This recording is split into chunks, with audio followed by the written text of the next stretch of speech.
Bom dia, meus ratões! Tudo bom com vocês? Continuação de uma obra que já temos no canal. Se quiserem uma próxima parte, já sabem, né? Quem não deixar o like e não se inscrever até o Natal, vai ficar sem jogar o seu Free Fire aí. Tive que fazer umas mudanças na edição, mas que fiquem cientes que dessa forma eu consigo trazer vídeo mais longo, aí depende de vocês. Se não gostar, a gente volta pra antiga também. Mas o vídeo vai ser menor. No episódio anterior, o Sion conseguiu uma lança que estica. Ganhou uma nova habilidade de amplificar. Sentiu uma energia do submundo. E agora ganhou um técnico novo, com um sistema capaz de observar igual ao dele. Assim que vão chegando, já vão trazendo várias caixas com um novo sistema. Gabriel fica mandando todo mundo tomar cuidado. Os jogadores brechando ficam dizendo que ele parece ser muito inteligente. Ouviram dizer que ele trouxe um sistema que ninguém mais na Coreia tem. São muito sortudos por terem o Seon como dono. O Prota já chega mandando todo mundo prestar atenção. Um velho falou no sonho dele, dizendo que esse time é a sua mega sena por ter sofrido muito na infância. Apresenta o Gabriel, dizendo que ele é um técnico de elite e o salário dele vai ser o melhor de todos. Por isso não precisam respeitar o homem. Gabriel fala que vai ser o técnico deles por enquanto e o Dong vai continuar ajudando no time principal. Mas o objetivo dele nessa temporada é avançar para a primeira divisão. E o objetivo da próxima é ser campeão dessa primeira divisão. Mas isso só vai acontecer se todos seguirem o plano dele. E o dono vai participar 3 vezes por ano. O pedido do Gabriel foi para o Sion participar de algumas partidas. Se ficar só vendo aqueles jogadores de baixo nível, ia ficar ruim. Por isso queria colocá-lo em uma partida, para testemunhar uma partida de alto nível. Se ele fizesse isso, vai conquistar o troféu de campeão em 1 ano. O Sion aceitou participar apenas de 3 partidas por ano. Gabriel fala que das partidas que ele não participar,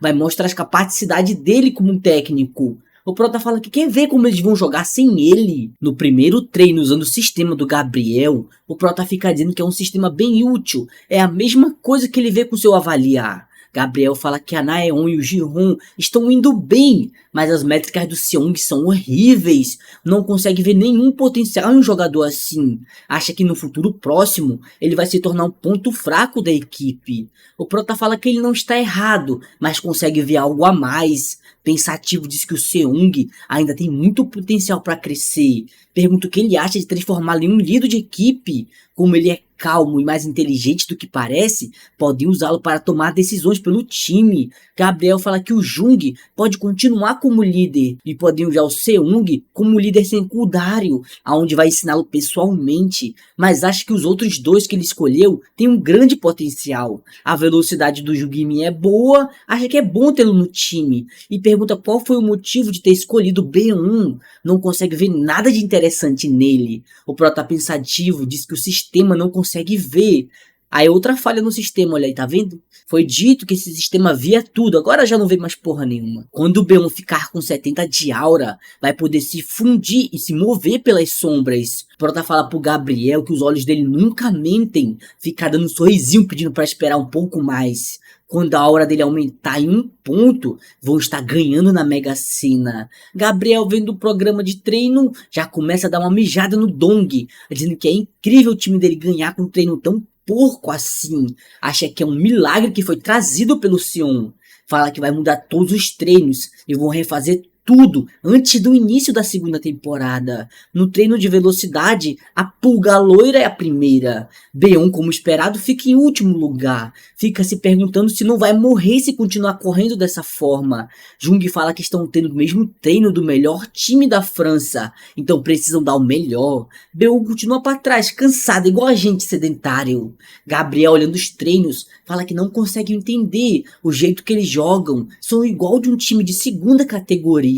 Não consegue entender como eles estão evoluindo tão rápido, especialmente esses 5. Os 2 primeiros são Magrelo e Bombado, mesmo com a mudança de posição, eles têm aumentado a taxa de abate. Os outros 3 são a Pulga, com a sua mochila de longa distância, conseguindo controlar várias equipes. A única coisa que todos têm em comum foi que todos foram escolhidos pelo Sion, mas acha que só com esses membros vai ser difícil ganhar a temporada. Não consegue entender porque mandaram o Ryuk para tanque. Acha que ele seria melhor como lutador de corpo a corpo. Não entende porque o Sion pediu para fazer essa mudança, mas percebe que o dano que o Ryuk está recebendo é bem menor. Não acredita que o Sion sabia que ele tinha essa habilidade passiva. Lembra do Sion dizendo que os olhos dele nunca mentem. Beon fica de cantinho, dizendo que não está aguentando mais. O prota manda ele dizer o que está acontecendo. Beon fala que é o mais inútil do time. Calma, Beon, tem pessoas que são pior que você. Eles não deixam like. O prota manda ele parar de se comparar com os outros. Eles são mais fortes e talentosos do que ele. Trouxe ele aqui apenas por causa do superpoder dele. Beon fica chorando, dizendo que o superpoder dele é se mover um pouco mais rápido na sombra. Mesmo que melhore, sempre vai ficar atrás da Nae 1. O prota fala que o poder dele pode evoluir. Vai levar ele para um local melhor. Depois de um tempo no meio da montanha, o prota fala que precisa mudar essa mentalidade de perdedor dele para não jogar fora 300 milhões. Preparou um método perfeito de treino para ele. A aura se torna mais forte em uma área compatível. No caso dele foi dentro da dungeon, porque lá dentro ele não se sentiu inútil. Várias vezes foi chamado de descartável que não prestava para nada. O diretor do orfanato sempre xingava eles. Às vezes batia neles porque estava entediado. E como o diretor lhe odiava, sempre apanhou. Fala que todos têm seus traumas e sabe que ele tem capazes de superar os traumas dele. Mas já que ele é um perdedor, precisa levar ele para um local onde as pessoas não vejam. Já chega perto de um buraco na rocha. Beon fica perguntando se vai precisar quebrar rocha ou algo assim. O prota fala que ele é burro. Ele vai treinar dentro desse local. Esse vai ser o local para aumentar o superpoder dele. Manda ele ficar lá por 10 dias. Depois ele pode voltar. Beon ainda vai reclamar. O prota manda ele calar a boca e obedecer. Já pede o celular também, que ele vai ficar sem TikTok. Beon fica dizendo que precisa escapar desse local. Prota volta dizendo que ele sabe o que vai acontecer se ele tentar fugir. Infelizmente o plano do Beon falhou. Fica se perguntando como alguém assim pode existir. Desiste falando que não foi feito para isso. Sempre ficou no banco nos jogos escolares. Mesmo quando jogava, ninguém prestava atenção nele. Tudo que ele queria era ser mais forte e se tornar um ótimo jogador, mas vendo os treinos, acha que isso não tem chance de acontecer, mas acontece o padrão. Lembra do Sion dizendo que ele tinha potencial para se tornar mais forte. Fala que se o mais forte disse isso, ele tem potencial, ele vai se concentrar em aumentar seu fluxo de aura. 10 dias depois, o prota fala que ele não morreu. Agora sua Mega Sena já pode sair logo e já vem usando sua avaliação. Beon fica perguntando se ele estava assistindo esse tempo todo por esse bicho. O prota fala que ainda tem algum tempo, então ele pode dominar o superpoder dele direitinho. A primeira partida da segunda temporada vai ser a estreia dele como jogador principal. Faltando 31 dias para o começo da segunda temporada, o prota já pergunta cadê o Gabriel? Precisa mostrar o novo jogador principal. Várias pessoas ficam ligando e pedindo a Naeon. O prota pergunta o que é isso tudo. Gabriel fala que muitos times estão querendo levar a Naeon. Alguns times árabes estão querendo levar a dupla por 5 milhões. O prota fala que não pode aceitar um valor tão baixo, e mesmo que fossem vender, seria só a Naeon, não podem vender o Seong. Gabriel fala que o Seong é muito valioso, com apenas algumas dicas, ele aprendeu tudo bem rápido, ele vai ter uma boa sinergia com o dono, já que gosta de mudar o plano durante a partida. O prota fala que já pensou em umas estratégias para usar o Seong. O Gabriel fala que podem usar o Daniel, o melhor suporte para comparar os dois. Ele é um dos top 3 mundial. O time dele é o Berlim e o técnico desse time é um dos 7 heróis, Casa. O prota fala que aquele cara era muito chato, não deixava nem ele beber um pouco. Fala que veio aqui para fazer uma mudança na lista do time. Gabriel fala que o Seong não mostrou nada de bom até agora. O prota fala que assim que ele assistir, vai vir a nova carta secreta. A primeira partida vai ser a ISN contra a GT. Galvão fala que toda vez a ISN vem com um novo jogador. O prota fala que está ansioso para ver isso. Antes da partida começar, Gabriel falou que os top 5 já são definidos. Só se der algo muito errado, esses 5 sempre vão jogar. Fala que agora o Seong vai ser o novo líder do time. O prota fala que não vai cobrar muito, por ser a primeira vez, mas quer ver os dois arrebentando. O primeiro mapa da partida vai ser na caverna, onde os monstros são videiras que comem uma luz para viver. Quanto mais perto você chega da árvore que brilha, mais jarduns vão aparecendo. A parte interessante é que essas árvores alimentam até mesmo o chefe da caverna. O time da GT se divide em 3 grupos pequenos e a formação ideal para enfrentar a ISN. A equipe da ISN se divide em 2 grupos, mas o B1 começa a se mover sozinho. Os figurantes ficam sem entender nada. B1 já ativa o seu novo poder, Passos Sombrios. GT fica matando os jarduns, mas Naeon já aparece para roubar alguns. O capitão fala que precisam focar em achar o Seong escondido, já que eles têm uma arma secreta para lidarem com a Naeon. Jorginho tem o poder de detectar a presença de vidas próximas. Naeon continua metendo a flechada neles. Jorginho encontra uma pessoa se escondendo atrás de uma pedra. O capitão fala que se acabarem com ele, o time da ISN está acabada. Naeon fala que a primeira etapa do plano dele já começou. O capitão fala que o Seong nunca iria fugir deles com essa velocidade baixa. Ryuk tira o capuz, dizendo que não tem motivos para fugir. Jorginho fica dizendo que isso é impossível, o tanque não era para estar aqui atrás. O resto do time da GSN já volta, falando que terminaram a caçada. Ryuk já manda uma bolsa de presente misterioso. O capitão fica perguntando o que é isso. Dentro da mochila tem várias sementes de jardum, elas crescem perto da luz. Galvão fala que o time da ISN estava catando semente e tampou para não crescer, mas assim que o capitão abriu a mochila, os jarduns já começam a crescer e vira uma cena de tentáculos amarrando todo o time da GT. Jiron já vem pra cima com a sua espada, mais grossa que seu braço, e elimina o primeiro grupo da GT facilmente. O careca fala que vão terminar de pegar o Jardum e vão regrupar com o que sobrou. O Jardum já pega na perna de um deles. O careca fala que precisam ajudar o abestado. Já vai pra cima da planta mora e corta o tentáculo dela, dizendo que só precisam cuidar de tudo rápido para irem reagrupar. Fica se perguntando o que aconteceu com seu companheiro. Está parado ali faz tempo, mas deixa ele de lado e vai tentar finalizar o monstro. Fica perguntando o que o Jean está fazendo parado, mas assim que vai tocar nele, o Jean acaba ficando sem a cabeça. Nessa hora o B1 faz o seu primeiro abate. O careca fala que não consegue sentir ninguém se aproximando. B1 continua nas sombras escondido. Já pega outro da GT que estava vacilando. O careca consegue ver o que aconteceu. Beon fala que foi descoberto. O Cone fica perguntando aonde está o vagabundo que se esconde nas sombras. Fica preocupado, dizendo que nunca viu uma habilidade assim. Beon já tenta fazer costinhas mais uma vez, mas o Cone estava esperto e consegue defender. Beon fala que a reação dele é muito boa. Atacar por trás não vai dar certo. Fica se perguntando o que deveria fazer agora.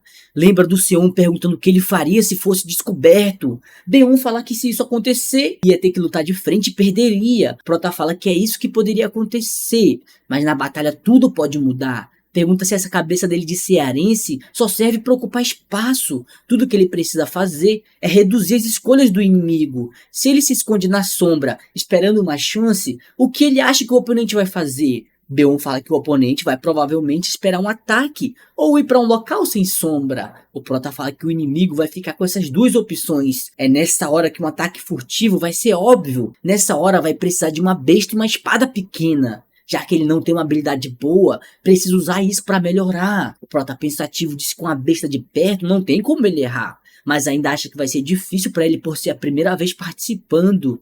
B1 fica nervoso porque seu ataque foi bloqueado. Já começa a dar vários ataques com sua adaguinha. O Prota fala que ele pode achar que não está dando certo, mas não pode desistir, que nessa hora uma chance vai aparecer. B1 vai indo pra cima dizendo que precisa atacar, mas a pedra mais forte do local derruba ele. Ele sai rolando igual um desenho animado pelo chão. Connie fica sem acreditar que isso aconteceu. B1 entra na sombra com vergonha, fica se perguntando como caiu daquele jeito. Se soubesse disso, teria fugido. Connie fica dizendo que não sabia, que ele poderia se esconder na própria sombra. B1 volta dizendo que ele deve ter entendido algo errado. Acha que talvez consiga usar isso. O resto da equipe da ISN continua derrotando o pessoal da GT, mas os Jarduns começaram a bloquear o caminho deles. E eles só têm 5 pessoas vivas, precisam acabar com os Jarduns para poder ajudar o B1.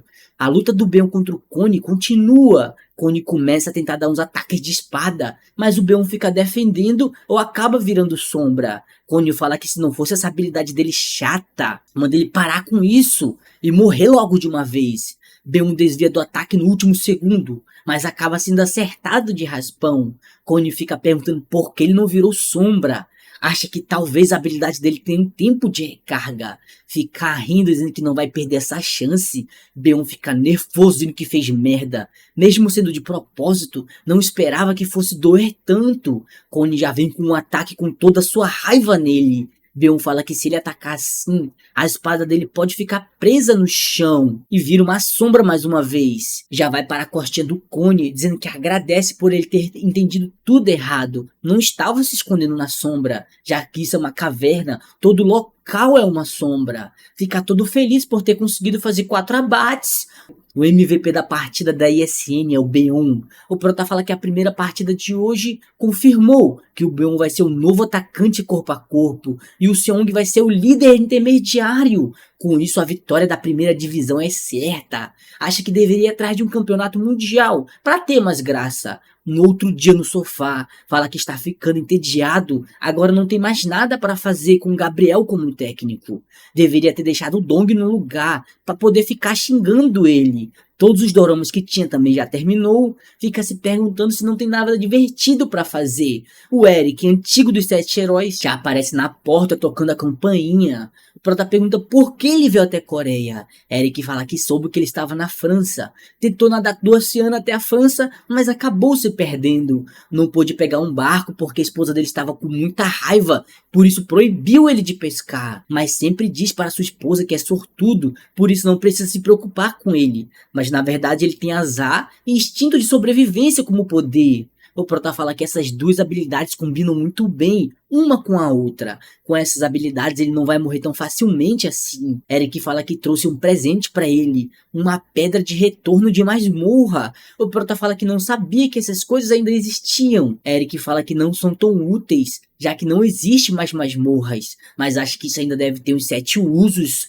O Prota pensativo, diz que com isso pode voltar para aquele lugar. É grata ao Gerou, mas não acha que pertence a esse lugar. Não importa o que ele faça, sempre quis voltar para aquele local. Eric fica perguntando se o Sion não quer ir pescar com ele. O Prota fala que não vai ser usado para ele fugir da esposa dele. Eric pede pro Sion fazer uma visitinha quando for na França de novo. O Prota fala que tá na hora de sair. Já prepara a sua mochila de carga. Gerou fala que antes ele sempre fazia isso e sumia por uns 4 dias. O Prota fala que tem um local secreto para visitar e volta em 4 dias. Já sobe na sua motoca a 1000 por hora, dizendo que ninguém vai reconhecê-lo. Já vai para a montanha, falando que fica aqui por perto, fala que precisa dessa pedra para voltar, sem ter que destruir o núcleo da masmorra. Deixou um monte de coisas valiosas naquele local. Precisa reunir dinheiro para o mercado de inverno. Já sai pulando a montanha que nem um louco. Já entra num buraco nela, fala que ainda tá aqui. Já entra na sua masmorra secreta. Fala que toda vez que entra em uma masmorra, seu corpo fica mais leve. Desde que voltou, essa é a melhor sensação que já sentiu. Se limpar uma masmorra, mas não destruir o núcleo, pode ser deixar ela vazia. Fala que se voltasse no tempo, ainda teria salvado o mundo. Mas ainda assim se arrepende. Teria sido um bom final se ele tivesse morrido naquela masmorra. Lembra que um jogador falou que os super-humanos nunca iam vencer as pessoas do submundo. E por isso que tentavam fazer os próximos super-humanos ser mais fortes para se tornarem a esperança. O Prota fala que não liga. A única coisa que interessa a ele era as masmorras. Nunca se encaixou nesse mundo pacífico. Agora está entendendo que ainda não conseguiu se acostumar com o presente. Fica se perguntando se aquilo era realmente a ruim do submundo. Começa a sentir uma energia estranha. Fala que tem certeza que tinha limpado esse local. Já fica rindo, dizendo pro lixo do submundo aparecer. Fica um tempo parado e fica se perguntando se estava alucinando. Mas de novo sente aquela energia. Prota fala que tem algo ali, mas se é perigoso e de frente, mas parece interessante, por isso vai assim mesmo. Essa masmorra costumava ser um local para fazer a montagem de monstros. O Seon limpou o local e deixou apenas um núcleo para transformar em seu local pessoal. Fala que está escutando um som de rastejo, acha que seja uma cobra ou uma planta. Desvia de um ataque que vinha na direção dele. O monstro que aparece é um Zandrum. O Prota fala que com esse tamanho, era por isso que estava sentido lá de longe. Se for para resumir, os Andrus são um monstro que comem tudo que encontram e convertem aura dentro do seu corpo. As pessoas do submundo usavam isso para atacar os humanos. O Prota fica se perguntando como esquecer um desses para trás. Mas se lembra que caçou todos enquanto limpava a masmorra. Sempre faz um bom trabalho, perfeito em masmorra. Não acredita que esqueceu uma semente. Se não fossem controlados, eles comem tudo e não param de crescer. Mas se não tivesse esquecido, não ia ter uma diversão agora. Já usa o seu amplificar no seu arremessar. O Zandru já começa seus ataques e ainda fica com um sorrisão na cara. O Prota fica só defendendo os ataques e já ataca sua lança na uva passa gigante. Puxa ela de volta e fica fazendo a uva passa de alvo, acertando vários ataques. O Prota fica torcendo para alguém do submundo ter deixado essa semente para trás. Mesmo tendo passado 17 anos, é impossível que todos tenham morrido. Tem certeza que deve ter sobrado algum resquício que ainda planeja dominar o mundo. Continua torcendo para as pessoas do submundo não terem morrido. Depois de 1 hora, a uva passa finalmente morre. Prota fala que vai levar essa semente com ele. Fala para a semente florescer enquanto ele está carregando, para ver se ela tem coragem. Mas ainda não consegue entender como deixou isso para trás. Assim que vai olhar as coisas que deixou, percebe que não tem nada. A semente comeu tudo. Fala que a única sala que ela não entrou deve ser no núcleo da masmorra. Assim que abre a porta, fala que a única coisa que tem aqui é um núcleo. Um Zandru nunca conseguiria abrir a porta. E todas as pedras mágicas sumiram. Para os humanos, as pedras mágicas são gemas brilhantes especiais. Para o pessoal do submundo, são basicamente como carvão ou madeira, mas no chão consegue ver a sua lança. Fala que tem certeza que essa lança foi que jogou na França. Se o seu palpite estiver certo, eles estavam colhendo os Andrum. Começa a sentir uma aura vermelha. Prota ficar rindo, dizendo que sabia que eles estavam vivos. Fala que ele tem uma aura vermelha, hein? O sistema de jogo foi criado usando o pessoal do submundo como referência. Prota fala que a cor da aura separa eles com classes diferentes. Vermelha quer dizer que ele não é tão fraco. O cara do submundo fala que ele é gay. O Prota fala que já ouviu isso muitas vezes. Pergunta se ele é só feio e não sabe responder. Fala que os caras do submundo são muito rápidos em aprender idiomas. Já tentou aprender o deles, mas é muito difícil. Cleitinho, com poucas palavras, já aprende o idioma coreano. Fala que não acredita que está se rebaixando a falar com o idioma de escravos. O Prota pergunta como é pra eles ser destruído por essa espécie inferior. Cleitinho fica brabo dizendo que ele tem um ponto, mas só conseguiram fazer isso porque invadiram o local sagrado deles. O Prota já mete um ataque com a sua lança, dizendo que eles agora são apenas presas. Eles conseguem honra e glória e ganhava muito dinheiro para beber fazendo isso. Cleitinho fala que os humanos não passam de gados para eles. O Prota fala que para uma espécie que foi destruída por gado, ele fala muito. Cleitinho já começa a usar seu poder de segurar nas cobras e já manda elas devorarem seu inimigo. Mas o seu ataque acerta apenas o chão. O Prota já aparece atrás dele e começa a brincar, falando que o núcleo da última masmorra era muito grande, mas foi muito divertido ficar destruindo todos eles. Cleitinho continua usando sua técnica de controlar a cobra. O Prota faz uma palheta de carro e fica cortando as cobrinhas. Manda ele ficar calado enquanto ele fala. Pergunta se ele realmente sabe de alguma coisa. Cleitinho fala que apenas algumas pessoas podem ver o núcleo sagrado. O Prota fala que foi o único humano que já viu esse núcleo. Cleitinho fala que ele foi o maldito quem trouxe ruína para a existência deles. O Prota fala que já estava triste por pensar que eles tinham sumido do mundo. Cleitinho usa o seu poder máximo, fazendo uma cobra bem grande e grossa. O Prota já pula na cabeça da cobra e sai passando por dentro dela. Já mete sua lança nos peitos do Cleitinho.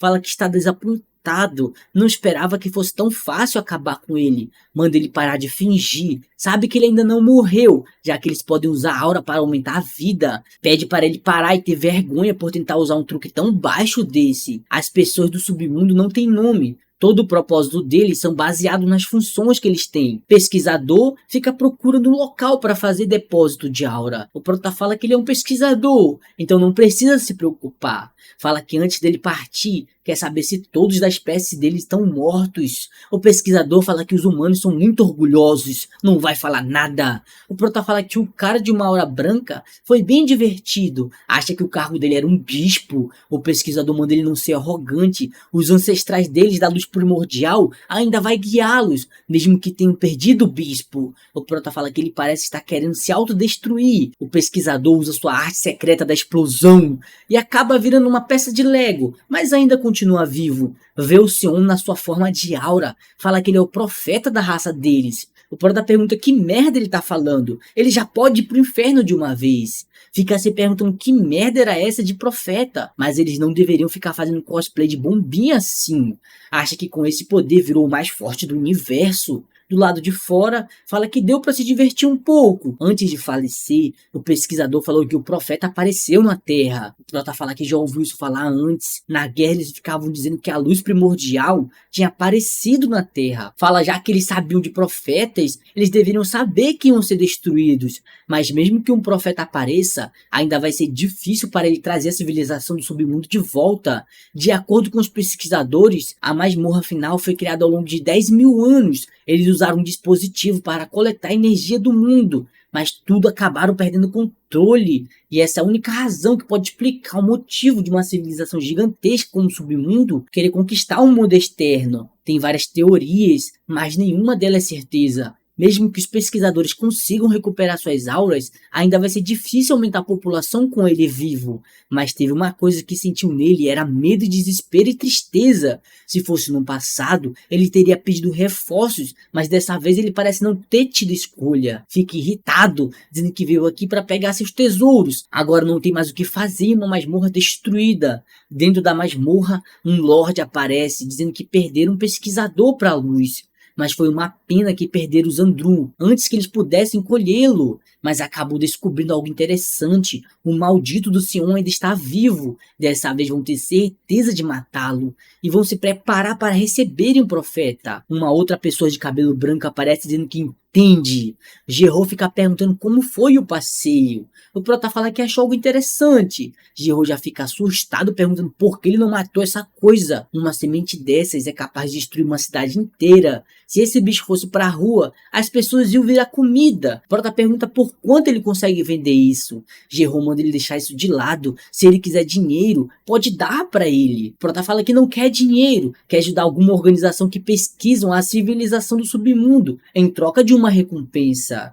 Geralt fala que a maior organização que faz isso é a Associação Mundial. Enquanto isso, na partida da ISN, a Naeon continua pulando e roubando os monstros dos outros times. O time inimigo continua caindo na mesma provocação e fica perseguindo ela para tentar pegá-la. O prota fala que a Naeon cresceu bastante nos últimos tempos. Se conseguir maximar a velocidade dela, ela vai ganhar muito dinheiro. Mesmo sem a velocidade no máximo, ela está quase no mesmo nível do Nathan. Agora se tornou uma estrela, fica se perguntando se deveria vendê-la, mas metade da torcida deles só vai por elas. Mas por outro lado, se sente triste pelo B1. Agora ele só se exibe quando tem certeza que vai dar certo, mas ninguém torce por ele. Se continuarem assim, provavelmente vão chegar na primeira divisão. A partida acaba com 10-0 para o time da ISN. Por todas as vitórias, a ISN consegue chegar no pós-temporada. Geralt fala que eles realmente conseguiram. O prota pergunta o que um técnico do time nacional está fazendo aqui. Geralt fala que conversou com a associação, mas vai demorar umas semanas para pegarem a semente.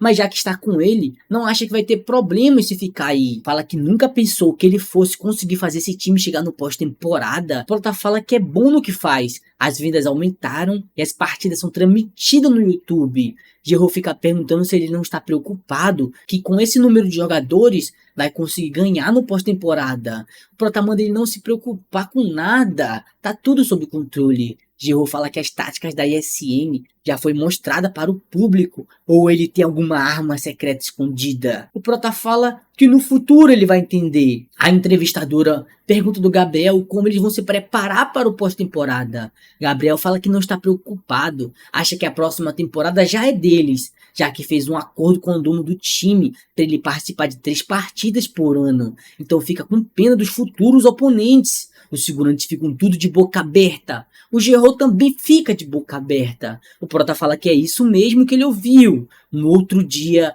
Gabriel fica dizendo que esse vai ser o novo jogador do time deles. O Prota fala que espera que eles não gritem muito com ele. Tem certeza que todos vão mostrar exemplos de como fazer jogadas. Todos os membros do time ficam sem conseguir responder. Gabriel fala que no próximo jogo o senhor vai começar a participar. Começa a fazer um resumo, dizendo que o primeiro time que eles vão enfrentar vai ser a BC, que já perdeu para eles na sua estreia da dupla. Agora eles recrutaram um jogador de liga juvenil para tentar pará-los. Prota pensativo diz que não sabe o que ele vai fazer. Mesmo tendo visto várias partidas antes, esse poder dele de rastrear 5 pessoas é muito chato. Acha que ele foi contratado com o único propósito de vencer contra eles. Gabriel fala que mesmo sendo fraco e só tendo uma habilidade, ele consegue lidar com o Beon que fica nas sombras e o Seong que fica escondido descobrindo os inimigos e mandando suprimentos. Essa habilidade tem um limite de distância. Por outro lado, o Han pode usar sua habilidade em pessoas que já viu. Em uma batalha, eles podem tomar decisões mais rápidas por não poder usar a mesma estratégia. Em vez do Jung-Mi ficar escoltando o Seong, quem vai fazer isso vai ser o Seung. Seung fica perguntando se está tudo bem usar o poder do líder em uma coisa assim. O Prota fala que sempre quis experimentar fazer isso. Quem é o jogador mais forte do mundo? Sempre foi motivo de discussão essa pergunta. O top 3 profissionais não são os únicos. Na lista, as pessoas como o Walker e o Lucas são potenciais candidatos para essa vaga. Isso fez com que a mídia ficasse fazendo todos ficarem discutindo sobre isso. No meio dessa luta, a Coreia podia apenas ficar calada, já que o Seon morreu e o Jiro se aposentou e virou treinador. Por isso nunca fizeram parte dessa discussão. Mas agora que o Seon voltou vivo, a situação mudou. A mídia não levou muito a sério, porque o Seon não era um jogador. Mas tudo mudou quando ele eliminou a seleção da Coreia sozinho no seu amistoso. O lendário super-humano estava de volta. Era para ser um jogo sem importância da segunda divisão.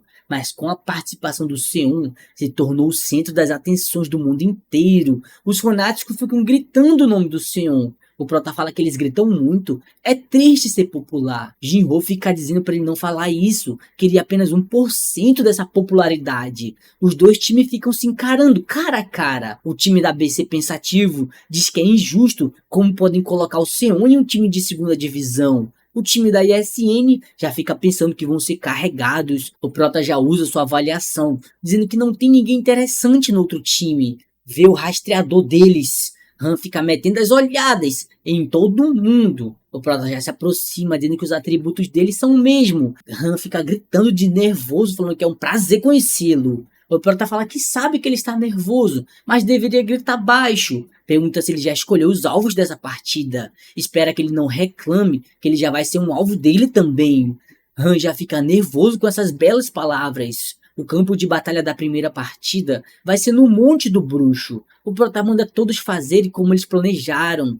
Prota fica se perguntando se deveria se preparar também. Galvão fica narrando, dizendo que todos estão indo para cima, mas o Sion, por enquanto, está apenas se aquecendo. Mas ficam se perguntando o que o Sion está parado fazendo no início. E fica querendo saber qual vai ser o plano dele. Enquanto isso, o pessoal da ABC continua matando os largatos voadores. Han já fica passando as informações dos alvos marcados. O capitão fica perguntando por que eles estão mantendo a mesma estratégia, sabendo que vieram preparados para isso. Mas vai ser bom, já que seria ruim se o Sion viesse para cima deles de cara. Manda todos os atiradores ficarem prontos e o Han continuar passando as informações. Han fala que o Sion ainda está no começo do mapa. O capitão fala que estão querendo brincar com eles, mas desse jeito vai ser melhor. Depois de algum tempo se passando, o capitão fala que já conseguiram uma arma roxa. Se conseguirem chegar no branco, vão ter uma chance. Já chama os atiradores para irem fazer um reconhecimento. Depois que o Sion falou que iria participar de partidas para compensar a diferença de força, eles decidiram farmar. Para quem não lembra, quanto mais perto do Branca Aura, mais ela aumenta os atributos da pessoa. Com isso poderiam ter uma chance. Se fossem querer ir de cara contra o Sion, iria ser uma luta como crianças contra um adulto.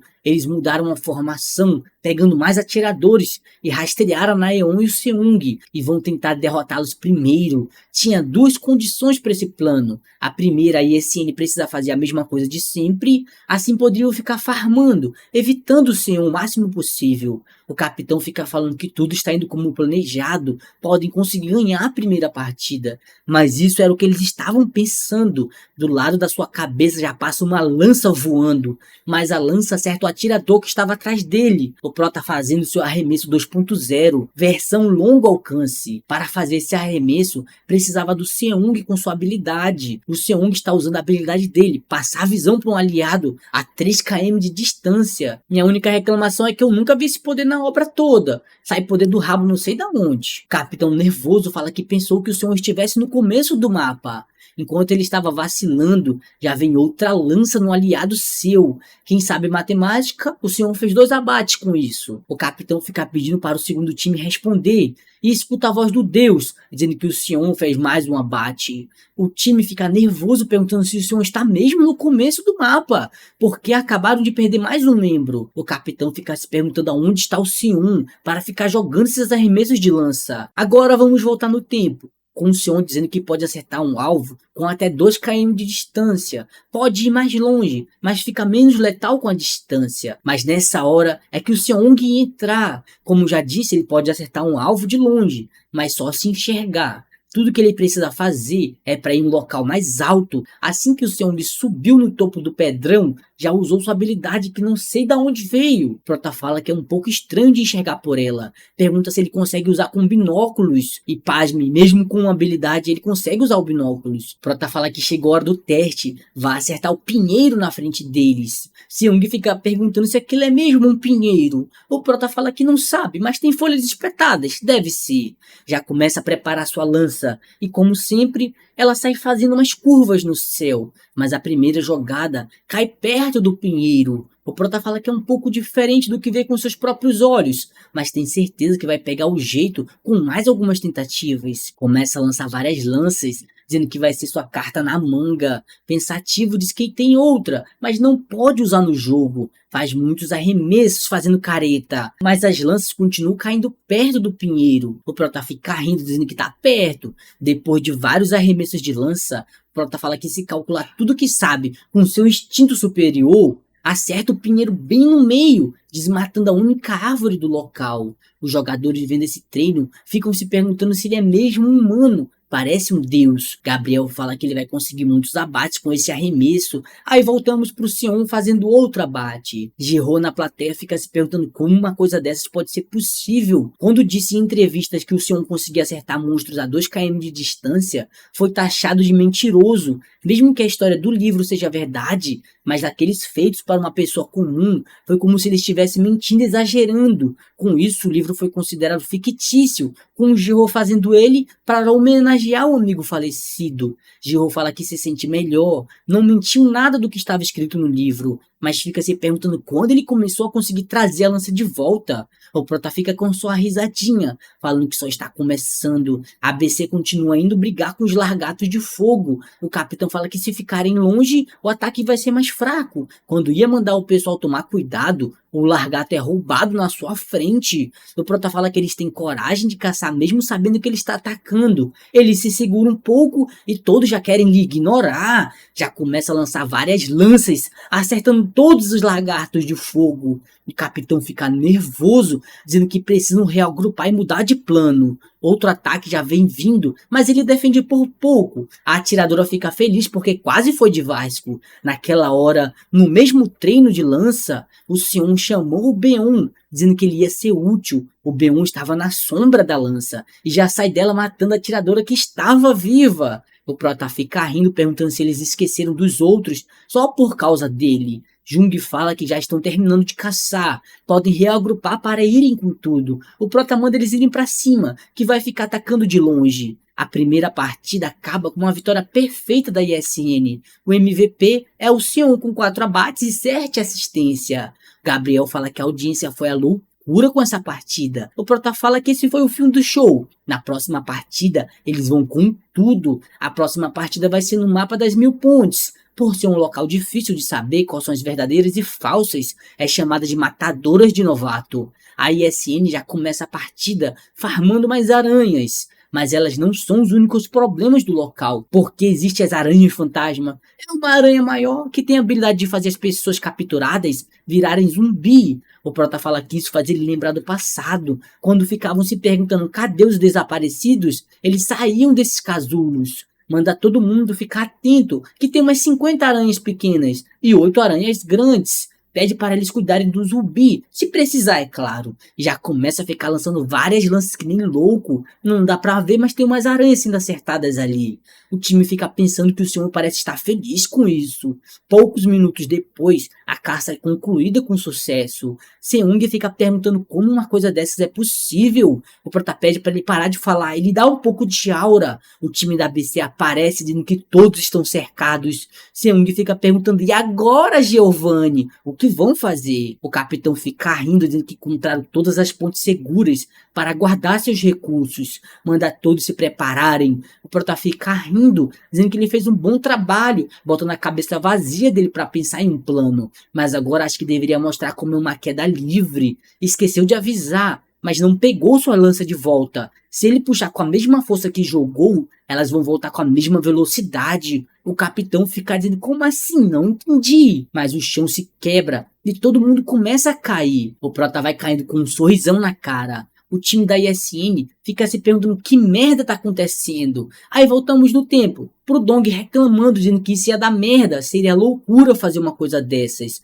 O Prota manda ele parar de ser burro. Está falando isso porque tem um plano. Uma coisa interessante das 1000 pontes é que você pode cair e falecer. Por isso outro time vai querer usar isso de vantagem. Então vão ficar em um local fácil de serem atacados. Dong fica dizendo que se ele fizer errado, todos do time já eram. Sion, como um deus, começa a listar todas as pontes falsas e verdadeiras. Muito puto, pergunta se pode continuar o plano dele agora, já que vai garantir que todos os membros do time caiam em pontes reais. Mas todos os outros não vão ter a mesma sorte. Tem certeza que todos vão gostar da descida. O Prota fica rindo, perguntando com quem deveria começar. Mas como é um cara legal, vai garantir que todos morram antes de chegar no chão, antes de chegar ao fundo. Fala que consegue pegar uns 6 abates. Logo de começo já faz 2. Já vai pra cima de um outro montinho e faz mais 3 abates. E antes de chegar no chão, faz o seu 6º abate. O resto do time da BC já fica nervoso. O Prota fica rindo, dizendo que é a vez deles. Fala que todos entenderam errado.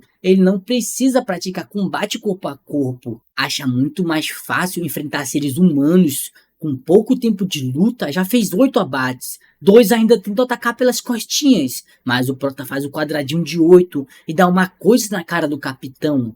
Outra vez vem outro costinha safado, mas quando o Sion vai olhar, era um e virou 2 costinhas. O Prota pergunta se eles sabem por que estavam vivos. Foi porque ele estava guardando o melhor para o final. A segunda partida acaba com o Sion fazendo 11 abates. Galvão fala que estão testemunhando um novo monstro no jogo, que o cenário coreano nunca viu. Os torcedores figurantes ficam torcendo. O Prota fica perguntando por que eles ficam fazendo isso. Naeon fala que ele acabou de fazer a primeira aniquilação na história desse jogo. Acha que mesmo que fosse da primeira liga, ele conseguiria fazer o mesmo. O Prota fala que ela não está errada. Já fez isso com a seleção nacional. Mas agora foi como um adulto entrando numa briga de crianças. Acha que a ABC não vai se recuperar disso facilmente. Não pode fazer isso com frequência. Gabriel fala que na terceira partida vão testar uns novos jogadores. O MVP da terceira partida é o Ryuki, com 3 abates. A entrevistadora pergunta como o Sion acha que foi. O Prota fala que foi fodástico. Não conseguiu ainda nem mostrar nem metade do que pode fazer, mas sentiu pena do outro time. A entrevistadora pergunta se ele tem alguma coisa para dizer pro próximo adversário. O Prota fala que não importa, mas já disse que não vai pegar leve. Com isso, a ISN vence as 3 partidas tranquilamente. Com o que o Sion mostrou hoje, a ISN estava com uma sequência de vitórias incrível. Na segunda rodada contra a SP, o Sion ficou mandando lance em todo mundo. E como disse na entrevista, a SP perdeu sem conseguir fazer nada. Terminou a partida com 8 abates e 3 assistências. Ambas as partidas terminaram com o Sion carregando. A Luminiere continuava dizendo que tinha dinheiro para ele. Os Moro ficam dizendo que não sabiam daquela habilidade de trazer a lança de volta, mas precisam dar um jeito de trazer o Sion, não importa como. Precisam fazer ele jogar no time para ver aquela habilidade pessoalmente. Estão dispostos a gastar tudo que for preciso para terem ele no time. Enquanto isso, na Alemanha, no escritório do John, Kazar falando que veio aqui pedir por uma contratação, quer o Sion no seu time, e acabou.